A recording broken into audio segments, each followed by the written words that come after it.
ఆత్మీయ తండ్రి దైవజనులు ఆఖరి శ్వాస వరకు కూడా తృష్ణ ఏంటి? ప్రయాసపడాలి.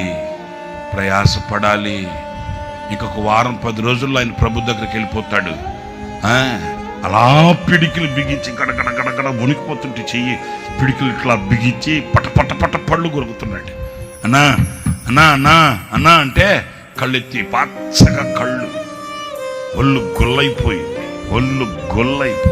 పచ్చగా కళ్ళు. ఆ కళ్ళు పంపిస్తే స్పూన్ ఫీడింగ్, ఒక్క స్పూన్ 2 స్పూన్లు అంతే. స్పూన్ ఎంత? Teaspoon. మెత్తగా ఆ కళ్ళు ఏదైనా పంపిస్తే మెత్తగా వండి దాంతో 2 స్పూన్లు.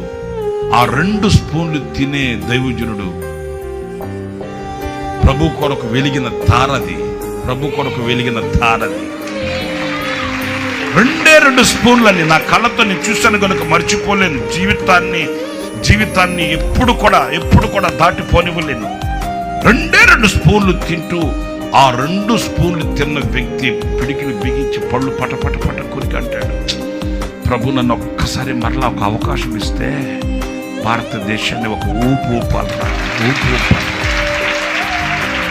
నేను అనేది ఆయన ఘనత కొరకు కాదే, ఆయన ఘనతను ఆశించేవాడైతే ఆయనకి దేవుడిచ్చిన ఈ పరిచర్యను బట్టి అతిశయించేవాడు. ఇంకా నేను ఎందుకు కష్టపడాలి?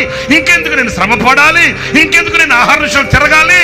నాకు ఇంత ఎస్టాబ్లిషన్, ఇంత విస్తరణ నా దేవుడు నాకు ఇచ్చాడు కనుక నేను సుఖపడాలి అని అనుకునేవాడు. ఆయన మనసులో అది లేదు, నేను ప్రయాసపడాలి. అందుకే దేవుడు సన్మానించాడు యేసన్న గారిని.